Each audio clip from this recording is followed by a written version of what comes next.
We are moving out of my apartment this weekend. The war has gotten more intense.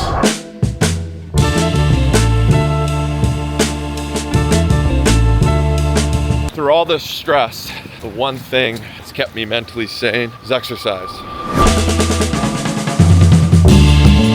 I got a little taste of your love the other day. So, what does it mean to be a wartime CEO? To me, it's a founder or CEO does whatever is required for his company to survive and thrive. I'm moving out of my condo this weekend. I've lived here for the last 4 years. It was a dream to move in here as a 24-year-old. My rent's about $8K a month, and I'm renting it to a family who's been displaced due to a pipe burst in their apartment. They're subleasing it for $13K a month for the next 1 to 3 months. That cash swing matters right now. I'm protecting runway. I'm making difficult decisions on the personal side, on the business front, to ensure that we can get to a point of stability as soon as possible. Over the last few weeks, I've made a number of hard decisions on the personal side and the business front to cut costs, tighten execution, and stabilize the company. This video is about what it actually looks like in real life. I'm turning 28 next week, moving back into my dad's basement, where it all began, where I started the business. And yeah, this is what it's like to be a wartime CEO. Okay, we're gonna go for a little run here. Through all this stress, the one thing that's kept me mentally sane is exercise.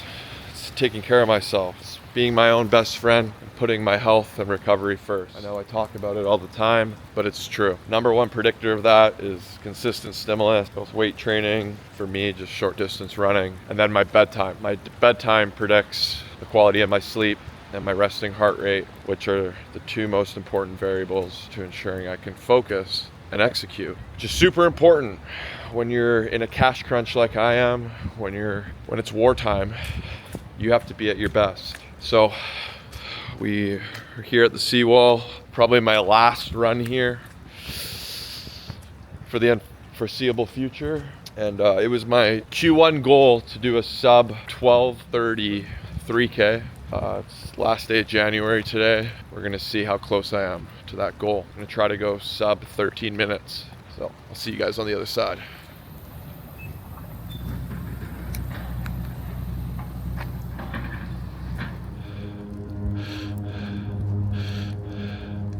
Oh, I actually pushed pretty hard there, but I think the stress is just getting to me. You know, what I've learned through this process of building, creating, and getting is that it's an endless pit. The real value, the real equity is who you build yourself up to be and your desire, and detaching yourself from your desires. You know, success, fame, money, power, these are all things that we're naturally drawn to, but at some point they become sinful. It's kind of like when you have a bag of hot chips and these hot chips taste really good, and then you keep eating, and next thing you know, you can't even taste the chips, your tongue is numb, but you keep eating, and then continuing eating doesn't even feel good, yet you keep eating until you spiral. And it's kind of like what happens with success.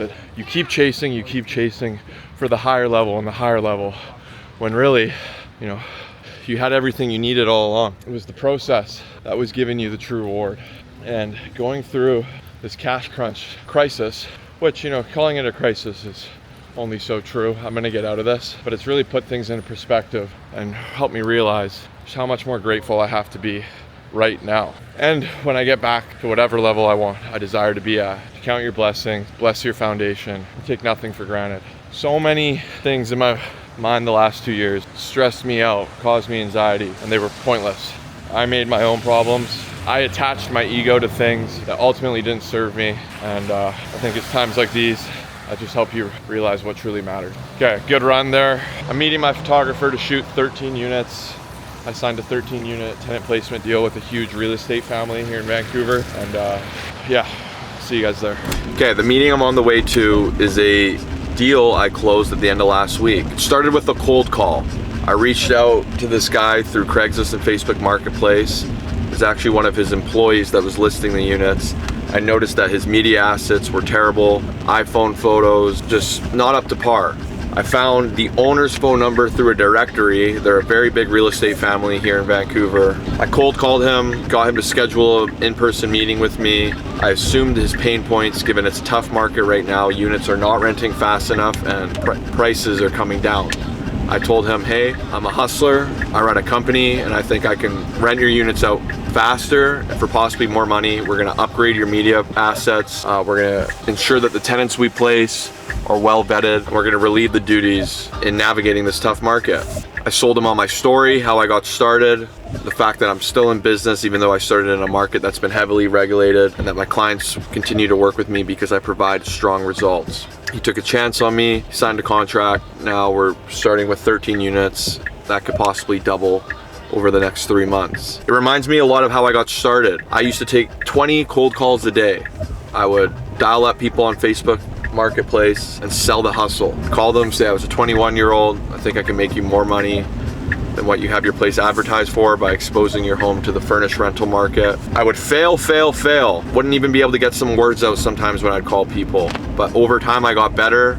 At some point, some guy took a chance on me, met me at his property, and he actually didn't even end up working with me. But I remember it was just that small win, someone taking me seriously, that set things in motion. Within the next week, I ended up closing my first cold call client, and the ball just kept rolling. So the point is, I've brought a whole new level of urgency because of this cash crunch I'm going through, but putting yourself in positions where you're taking a leap of faith, you're asserting yourself in situations where maybe a little uncomfortable, you never know what's gonna come of it. This is a huge opportunity for the company. We're gonna do the photo shoot for these 13 units now, and then it's speed to lease this week, get them all up on our platforms that we market them on, including our own site, and rent them within 2 weeks. The family that owns these buildings that we got this opportunity with is a huge real estate family here in Vancouver. They own this whole corner here in the West End, and that's just what I know that they own. They likely have much more units. The goal here is going to be to exceed expectations, impress them, earn their trust, and develop a long-term relationship. So here are the buildings right there.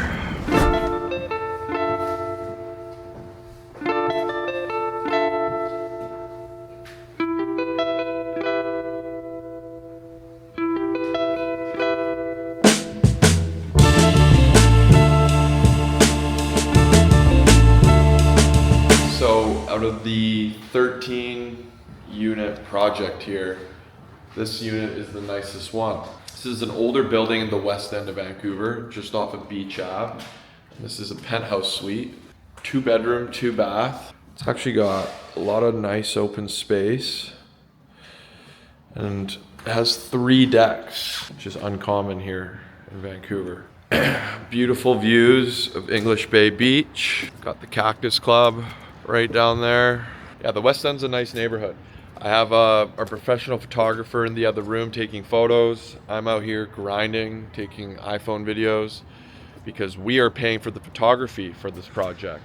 There's 0 cost to the client. I made it so he has no risk in working with us. It's just me, my company, trying to prove our value, to create a relationship and grow our revenue, create value and prove ourselves. That's how you do it when you're out here.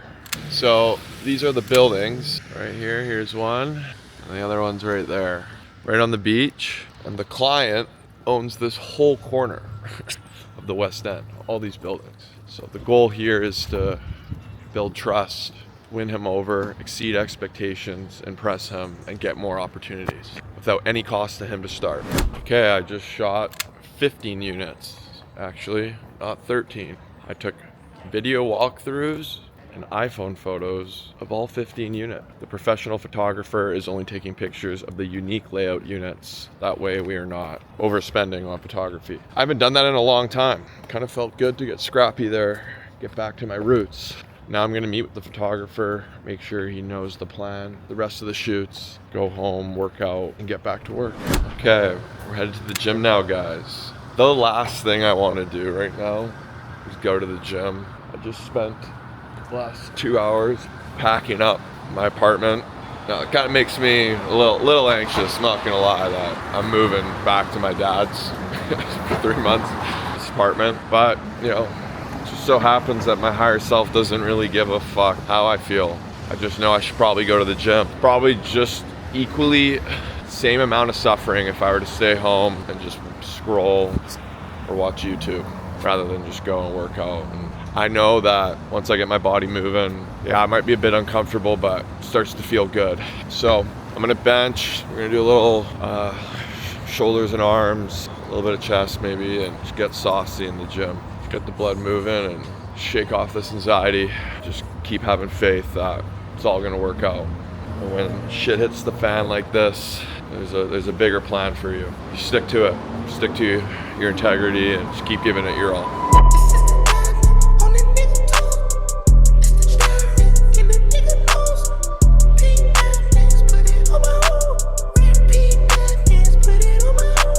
I just spent $500,000 on one watch. Flawless daughter Karens, that's on one watch.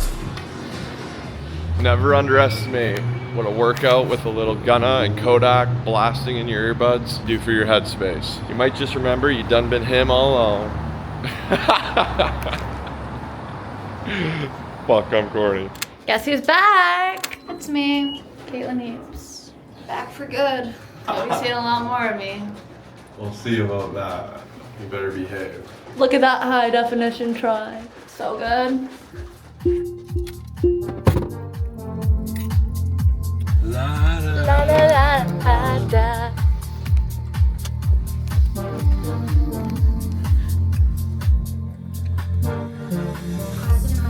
Every December I can wash you down.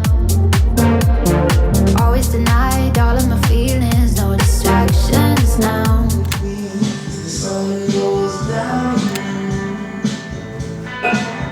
All right. My last day in this apartment. Got a lot of packing to do today. I'm gonna walk you guys through the story that led me here from a financial perspective, mostly because I think it could help people. I think I was so naive when it came to making money when I was 20 years old, 21 years old. I remember just watching a ton of that old bald guy who talks about money a lot on YouTube. And yeah, he was really the only one that was willing to talk about money. No one, my dad always, don't talk about money. Really everyone growing up. Very liberal city we live in here, so hard things to talk about just don't get talked about. And I'm not like that. I'm a very transparent guy. What you see is what you get with me, and I don't mind being disliked. Not that that has anything to do with it, but it allows me to be truthful. Before 2019, I was just like a hockey player. I was just trying to figure out what I was going to do with my life. But what started my financial journey, what started my career, was anxiety. I was very worried about being able to afford living in this city.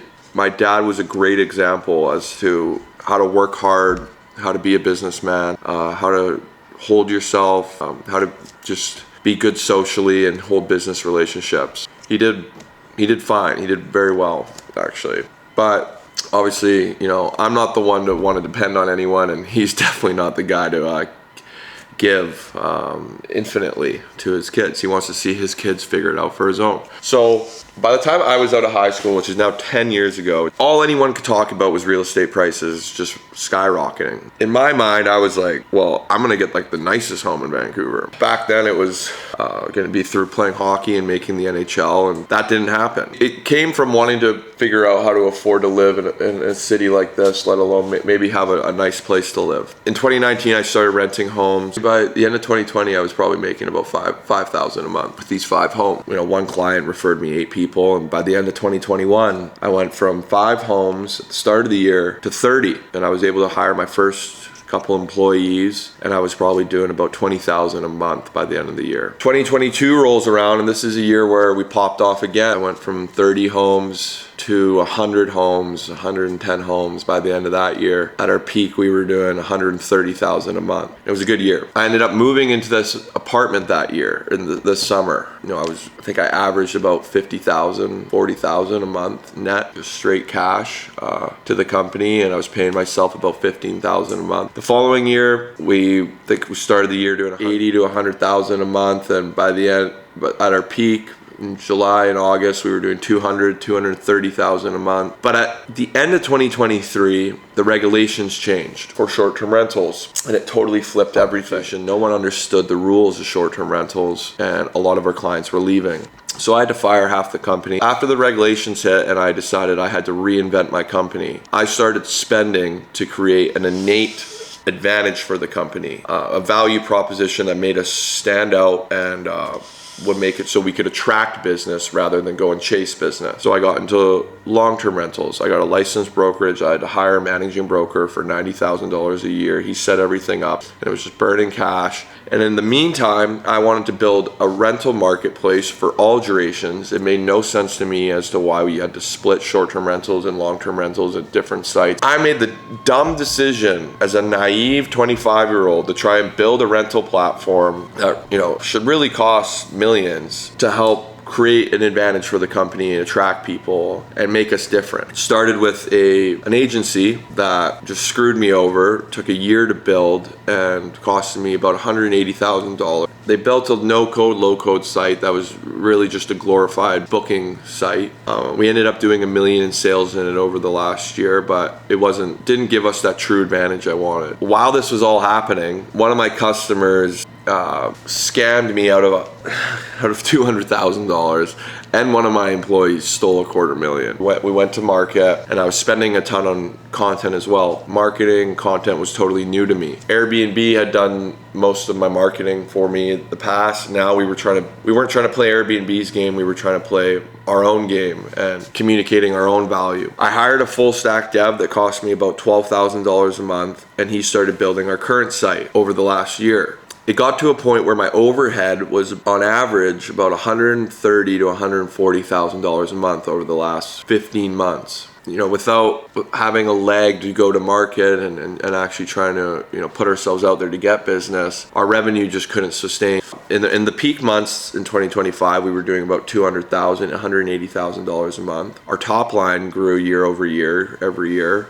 But our margins took a big hit because our rental portfolios went from short terms where we're charging 15 to 20% to now long terms where we're charging 10 to 8%. So through the slow months of the year, we were bleeding about $50,000 a month. And there's 6 slow months, seasonality in the midterm rental and short-term rental, furnished rental market. I thought I had more runway to start 2026. There's no way I would have went to Aspen or Cabo if I thought I was going to end up having to make all these financial pivots, sell my condo, sell my Raptor, and move out of my apartment. We were short on cash faster than I thought. It's really felt like I've been in a war the last 2 years, but the war got more gruesome the last month here when we brought in David and all this financial news just became more real. So if there's anything to take from this, it's profit first. Through my come up, I was a profit first mentality. I respected money. Money scared me. I was intimidated by it, but I respected it. And through the crisis, through all the challenges the last couple years, I thought money, was basically just infinite. I thought I could raise money. I thought all the assets I had bought and accumulated through the years I'd be able to liquidate, which is essentially what happened. But, I basically thought I could get out of any problem, and I just had a huge sack on me. And my mentality was I was going to take this shit till the wheels fell off and find a way, which I'm doing. But it's led me to this humble reality that I have to take a step back, get things under control, humble out my life, move out of this apartment today, back into my dad's, grind here for 3 months, and then find a new lifestyle where I'm happy with, and things are just under control, and build from there. So that's just a real rant from me as to what's happened. Obviously I've missed a lot of things, and that was the fastest way I could explain how this all transpired the last couple of years. But I hope this little story gave you guys some perspective, and what you guys can expect from me over the next 3 months is just finding a new level, building, rebuilding, and honestly the same old shit. The GLI continue. I know a lot of what I was doing was good this last 3 or 4 months, and just some tweaks here and there, tighten things up, and we're gonna make it. We're gonna find a way. So it's about 8 a.m. here in Vancouver. I'm gonna start packing up my apartment. Maintenance guys headed over here. and then I'm gonna go to the gym. I got a hockey game tonight, and by the end of the day, I should be moved back into my dad's. What a life! But this is how it is. And, honestly, I wouldn't have it any other way. Like I keep saying, you're exactly where you're supposed to be right now, Jordan. God has a plan. You just gotta trust the process. Okay. It's gym time. Got a handyman fixing up some of the deficiencies in my condo. I'm gonna hit the gym here.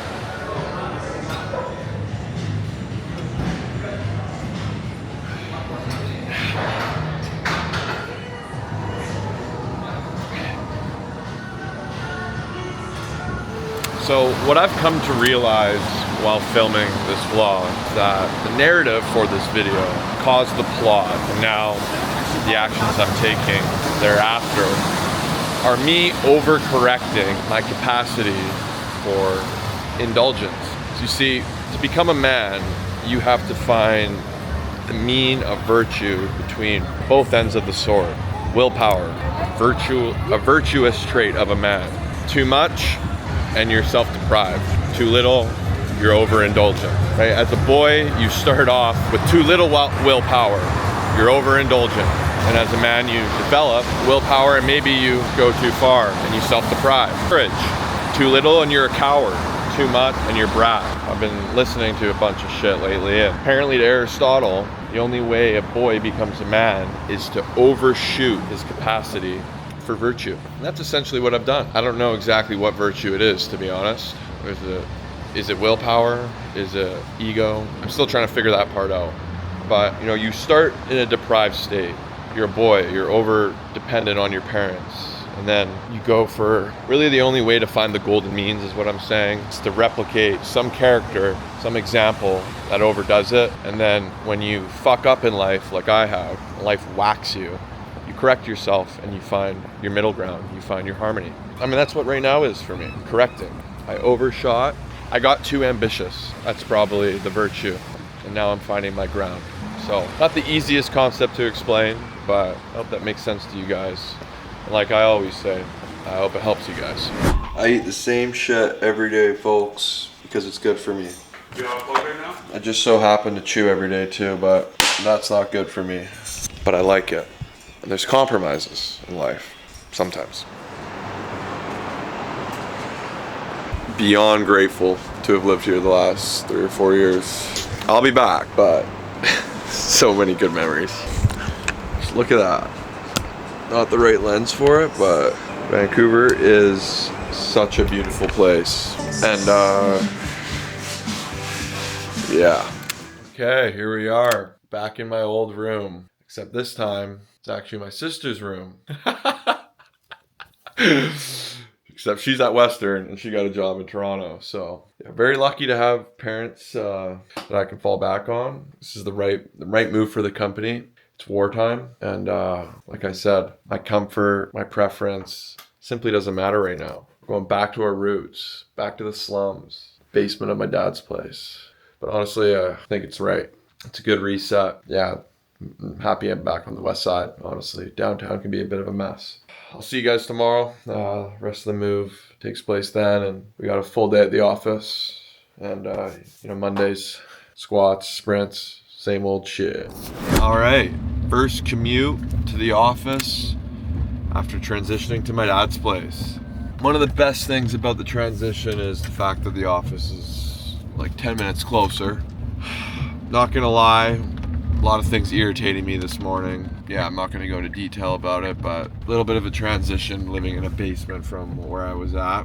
That being said, I am trying to consciously choose to find the silver linings in it all. Every little thing that pisses me off, I'm just trying to tell myself, imagine how nice it's going to be when, you've experienced what is less fortunate and then you go back to being fortunate again. Like, ultimately, I think I got numb to what was really a very nice lifestyle. I only had my eyes set on what would be better, and now I've taken a step back. So I think that's gonna make me appreciate things a lot more moving forward. And I'm gonna turn this shit the fuck up and get the fuck out of here as soon as possible, honestly. It's a day one, and that's already what I'm thinking. But silver linings and perspective adjustment is always a good thing. Good morning, Joji. Nice to see you too.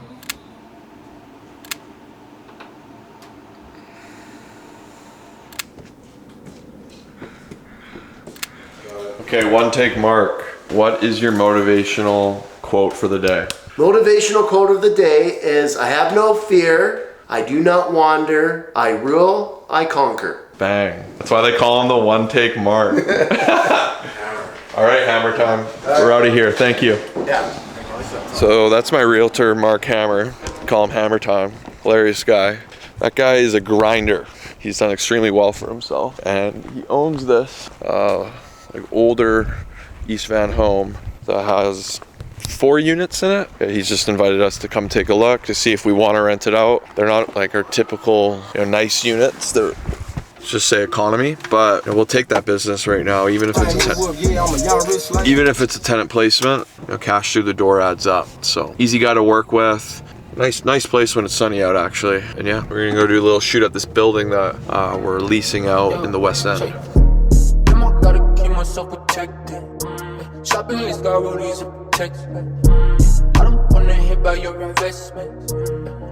We're gonna go do some marketing now. Part of how we're gonna create more demand for their units than they could on their own. They have their own leasing team. We're bringing in our leasing team to provide some sort of advantage for them, is by doing organic social, by talking about the area, talking about how many units we have available, the layouts, just communicating what's available, and again, getting scrappy, taking that extra step, going the extra mile, and seeing where it takes us.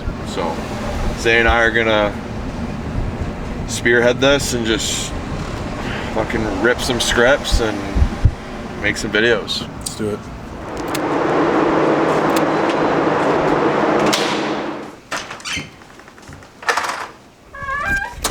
From the offshore team, big cake, peanut butter cake. They know me well. Wow, it's kind of crazy.